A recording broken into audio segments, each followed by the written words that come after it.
microphone. So we supply, generically speaking, a lot of networks, whether that be, wireline networks to the home or mobile networks, and we also supply things like IPTV solutions. In fact, our friend from Telecom Malaysia uses Huawei IPTV, and that's my only commercial for the entire event. Okay. But I am really going to take more of a view from a telco, because my background is about 25 years working in the telecom industry. So I'm going to take a view of OTT from a telco point of view. So if I look at the telecom industry today, most of our phone companies globally are really kind of hurting, and they're hurting because of OTT vendors.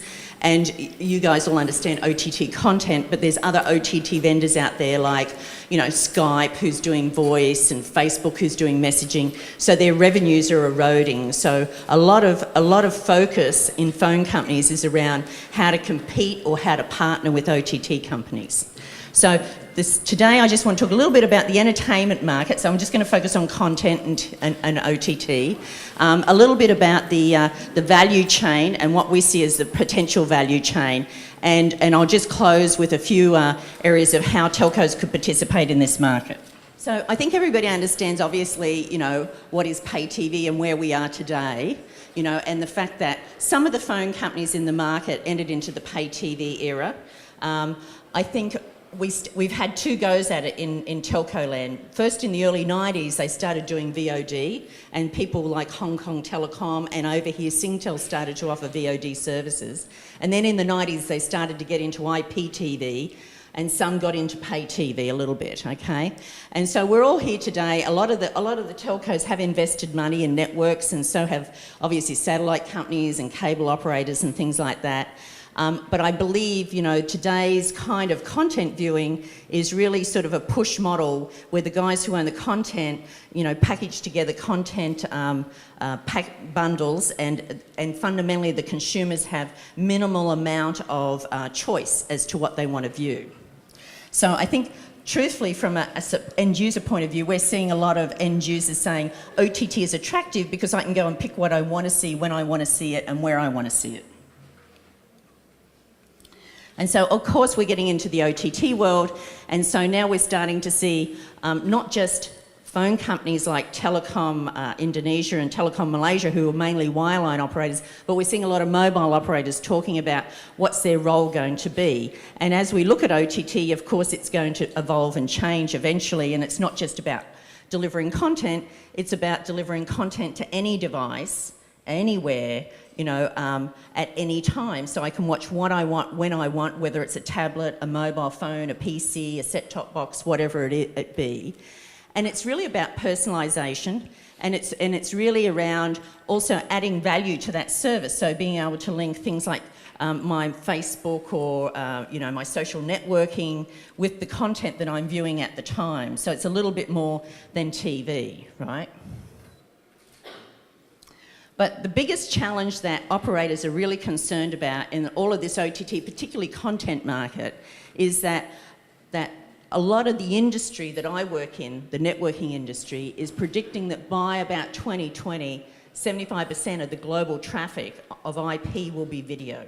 And that is a substantial issue for all of the operators because it means massive network congestion in an area where they're not really making any money. And so I kind of understand why Telecom Malaysia and Telecom Indonesia are saying that it's all about the network, and the content guys are saying that it's all about the content, and it's all about both, truthfully, right?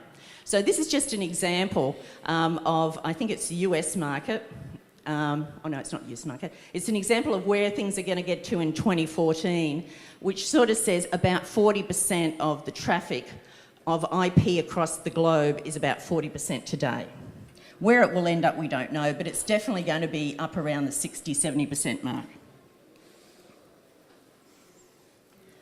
So also, a lot of us believe that by 2020, the number of OTT viewers will outnumber the number of pay TV subscribers. Now, that's not a revenue statement. That's just a statement of the fact that there will be so many tablets and smartphones and smart devices out there, and every single one of us will fundamentally become an OTT subscriber of some description. Whether we pay for that service or not is another question. But, you know, today in the US, for example, they believe that there's about 60 million OTT providers by 2015, and there'll be about 100 million pay TV subscribers. Now, that's a market that's really, obviously, we all understand, a very developed pay TV market where most homes actually have cable TV or satellite TV or whatever. In the world that we live in, Southeast Asia and around our region, you know, it's not a developed market. So one would assume that the take-up of OTT will probably be sooner rather than later. And I think one point on this is, I heard some from our friend from Pace say that it's probably not likely to take over pay TV. And I think most of the industry is saying there'll be a bit of cannibalisation, but it's not going to really, surpass pay TV, and the fact that everybody's still going to watch broadcast channels and things like that in the future. So from a consumer's point of view, this is again a US survey, because unfortunately I don't have anything from Southeast Asia about viewing habits.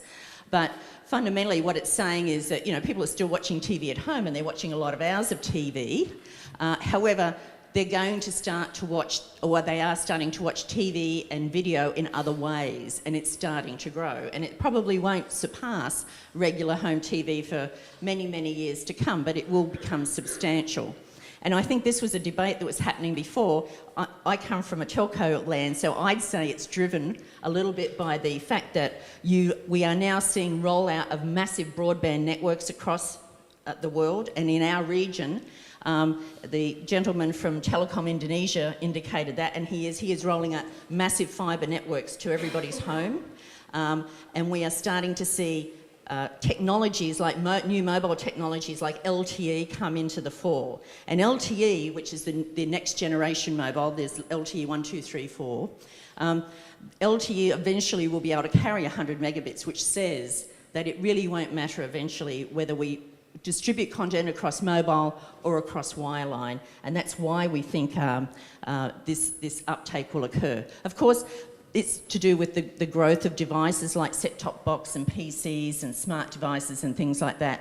But I think a lot of the people I talk to around our region in the telco space, it's really the mobile operators who are starting to really seriously look at OTT, because a lot of the wireline operators already have some kind of pay TV or content service today.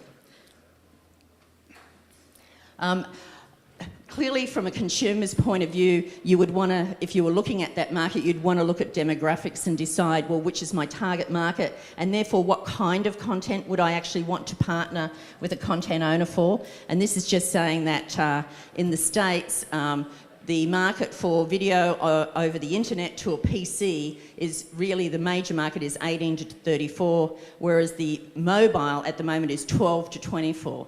And I would even suggest mobile is lower than that. I have a friend of mine who has a 2-year-old, and she is amazing. She watches on her iPad, which is not her own, but it's mother's old iPad. She knows how to turn it on and watch her favourite DVDs, and she sits down at breakfast and turns her favourite music on. I mean, this is somebody who is being captured at 2 by Apple. It's just astounding. But from a content provider's point of view, I think if most of you in the audience come from the content land, you probably all understand that there is a major lag in the sale of DVDs, and that the market is dropping. And over the last 5 years, they've seen a 19% drop around the Hollywood area. I don't know about Bollywood and Chinese video, but this is a Hollywood statement. And so a lot of the content providers who produce movies and films and things like that are looking at OTT as a new vehicle to displace the loss of DVD revenue. And I think you'll see on this slide that it's really just saying the growth is going to be in pay TV and pay-per-view VOD, which is really more around the OTT end of the market. This is an example of an evolution towards OTT, taking in account of the DVD lack of the DVD issues that content owners are facing. So it's just kind of saying that, you know, we all went down the video shop and we bought Blockbuster and we took it home and watched it, and then Blockbuster and those guys probably made a lot of money out of all the late fees, because I think it was a lot of money was made out of late fees, not just out of content. And today we're kind of sitting in this middle market where, you know, we can all go on the web and we can go and order our movie, and it takes a little bit of time to download it, but, you know, it's there when we want. As long as we order it before dinner, we can watch it after dinner. But in the future, it's going to be a much more instant model when we really move into OTT. And it's not going to be just Hollywood content, it's going to be a lot of content. It'll be, you know, it could be information content, it could be, you know, local content. It'll all become packaged in some fashion, and that's really what OTT content providers need to start thinking about, not just traditional entertainment content, okay? And of course, it will be over a low-cost distribution network and become much more ubiquitous. And so we're heading more towards that sort of evolution. Of course, with OTT comes a different ecosystem, and so there are a number of players in the OTT ecosystem. Telecom providers are but one of them. Clearly there are CDN operators and content owners and content aggregators, which are really more what we today would call OTT providers, software developers, device manufacturers and device providers. So there's a big ecosystem here. So as a phone company trying to move into this space, they need to think about what this ecosystem looks like and how they're going to partner with different players to get into the OTT business. Now, as I talk to different telcos, they have different ideas about what role they want to play in OTT. And some phone companies are actually building whole new business units to fundamentally become an OTT provider. And they're building them separate to the phone companies quite often. So they're people like Telefonica in Spain are actually spending, you know, billions of dollars to build up a whole new business called OTT. They've branded it digital services because fundamentally that's what it's going to be. And it's really about OTT content, it's about OTT voice, OTT messaging, OTT applications, a whole bunch of new things. Some operators, however, are looking at creating partnerships and playing a different role. And so I'll just talk a little bit about business models. So this is a very high-level view of the core players if I was looking at today's value chain for OTT. So fundamentally, we've got content providers or people who build content and license content. We've got somebody who's going to take that content and aggregate it up. So I've called that person OTT service provider.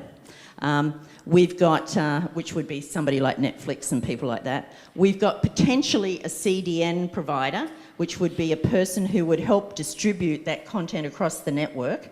I've got a dotted line there because today there are some CDN providers, but not a lot. And today we have an ISP, which we all understand. So we have very limited CDN support. CDNs around the world, which are content delivery networks, probably OTT providers, 50% of them use CDNs, 50% don't. So therefore it becomes like best effort content delivery. And usually these CDNs aren't end-to-end anyway. They might be a global CDN and they'll have a point of presence in a country, but then when it gets to last mile, it'll become best effort. Today, the end customer obviously buys from two different people. They probably buy from many different people, but in this instance, they're buying bandwidth and internet access from the ISP, and then they're going to go off and they're going to buy OTT services from the service aggregator. And there is really no relationship at the moment, in most cases, between OTT and the ISP. And that leads to some level of problems because OTT vendors are trying to distribute their content to the end customer and provide a high quality level of content when they view it, whereas ISPs are more worried about you've reached your bandwidth limit on your internet access, so I'm going to slow it down even further. And there needs to eventually be some kind of relationship there. And of course, both entities have duplicate overheads. So this is just saying that, you know, if I'm an OTT company, then I have to go out and manage my content. I have to go to market to the end customers. I have to operate. So therefore, I'm going to have to provide a billing mechanism, you know, all those sorts of things that come, all those overheads that come with operating a business.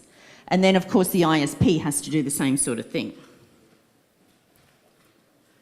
So in the future, we don't know what the model will look like, but we're just sort of assuming that there could be a couple of areas that may come in with a converged model.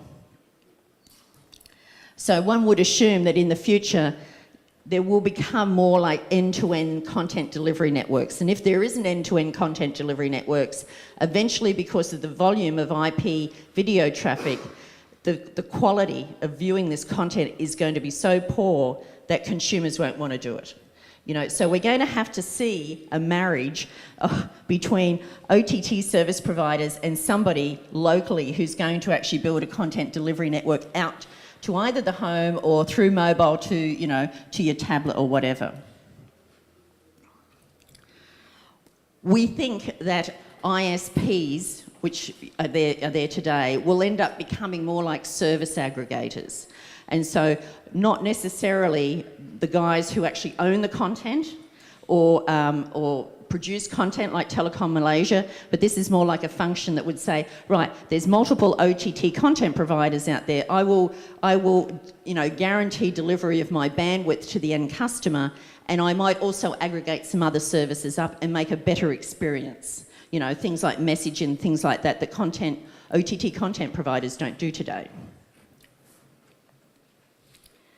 And of course, there really needs to be some sharing of information between the OTT provider and the ISP access provider about, you know, what the customers have actually purchased, so that when we go to deliver this service, if we want to provide really good quality of service to view the video, then we need to know that there's a video and the ISP has only, you know, the customer's only subscribed to so much bandwidth from an ISP, and so the ISP needs to go and, you know, warn the customer, forewarn them that they really need to increase their bandwidth or, you know, or buy a new service or whatever. And then we think that there's a potential to do shared overheads down the bottom, right? Which is something that a number of operators are now looking at doing. So a number of operators are now considering that the customer that they make their money out of isn't just the end customer. It happens to be the OTT service provider. And so they're looking at OTT service providers and thinking, well, you know, maybe I could offer you a billing service so you don't have to build your own billing capability. Maybe I could offer you a CDN service so you don't have to worry about delivery of the content, because telcos are good at delivery. That's their core business, is delivering voice, video and data to the consumer.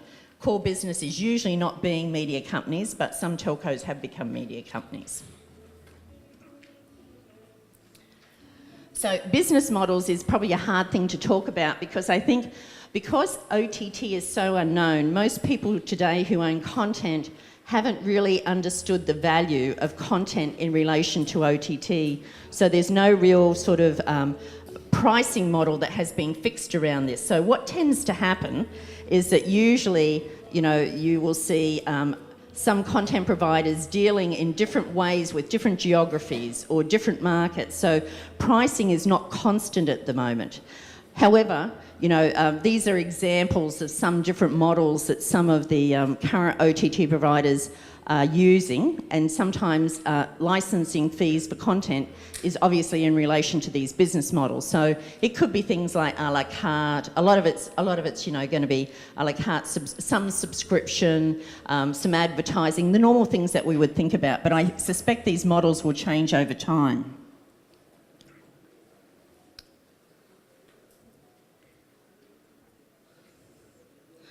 So from a telecom point of view, there's probably a couple of control points that they can actually use when talking to OTT content providers in a partnership model. And it's really around these four areas that I can see the value that they bring. And these are more like, you know, control points to go off to an OTT company and say, well, you know, this is what I'm doing, so maybe I can help you in this business. So today, all phone companies are major device suppliers to all of us. You know, we go up and we buy our tablets, our handsets, set-top boxes, lots of things. So there's no reason why they can't be the distribution channel for some of the devices that OTT providers may want to put into the market. They also do device integration, and they offer device management. So if something goes wrong with the device, then you can take it back to the phone company and they'll fix it. You know, so there's a local presence around devices that I think they have that is really valuable. they have access connections, and so therefore they have every consumer in most countries, or every resident in most countries, is a customer of the phone company, and therefore they have the capability to go out and market to that user base, and they have access and reach to that user base, and I think that's an important point that they have as a value. And clearly they try to manage the last mile connection so that we get good internet quality and hopefully eventually good content quality. They all own transport networks, which is really where, if you were to become a content delivery network provider, which is really where a lot of the technology would live. And so they could become CDN providers if they want to. Some are today, but a lot are not yet. And they are a service provider, meaning that they offer a lot more other things to the end customer. So the value that they would bring is as an aggregator of a full service suite and a full experience to the end customer. And of course they can do some of the functions for the content providers like billing and things like that. And they also really are more responsible for delivering content to multiple devices. So that if I had one piece of content and I wanted to make sure that I delivered it to a tablet, a mobile handset, a PC, a TV screen, that's something that the phone companies would really get involved in.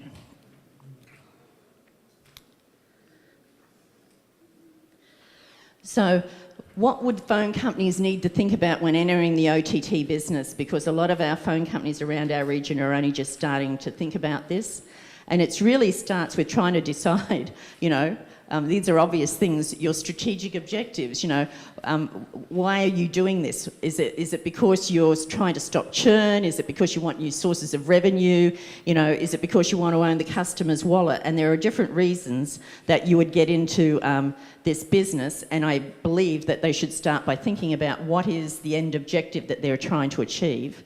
What kind of business model would they want to be into? Do they want to be a media company? Do they want to be a content aggregator? Do they want to be a service aggregator, a CDN provider? What is it that you want to be? And I think there's no one answer to this. It's different in different markets, and it's also different because there are different media rules in different countries as well. Clearly they need to think about ecosystems and who they're going to partner with. And they need to be, I think, very specific about target markets. So are they going to go after the mobile handset market, or are they going after the residential TV market, or am I going after the kids market, or what am I going after, instead of just being generic, which tends to be a habit of what telcos do. And then I think lastly, clearly they need to come up with their service portfolio and figure out what they're going to bundle together to make them attractive, not just to the end customer, but also to the OTT provider if they're in fact partnering with them. So in closing, I would just like to say that a summary of what we just talked about is really that we think that OTT, there will be a massive growth, and that's what Huawei is looking at, particularly as we look at things like rolling out networks to phone companies, as we look at things like our tablet range and our smart devices that we're bringing out to market. So we see a big market for OTT. We think that today, obviously, service providers are being bypassed, and they really need to think about what they're going to do and what role they're going to play with other OTT providers, or are they going to become one? Network congestion will be a big issue, and every phone company comes to us as a network vendor, and everybody is really concerned about how they're going to manage this network, even if the content isn't billable, or even the content isn't there. Fundamentally, what happens at the end of the day, which I know the man from Telecom Malaysia said, they get blamed, and that's very true. If you can't get access to some content, then fundamentally, or the content is poor, the first person you think about, even though they don't own it, is the telco. So they're going to have to be in it whether they like it or not. But there are some good opportunities for them, and they just need to really think about, capturing new sources of revenue, whether they want to aggregate services, whether they want to enter the advertising value chain, and a lot of people are starting to talk about advertising for mobile, and it hasn't been taken off yet. It's a very, very small percentage, but with content that may be more feasible. And of course, think about, all the customer information they have and whether that could be of value to an OTT player. So I want to thank you for listening to me for 20 minutes, and I hope you found that interesting. Thank you.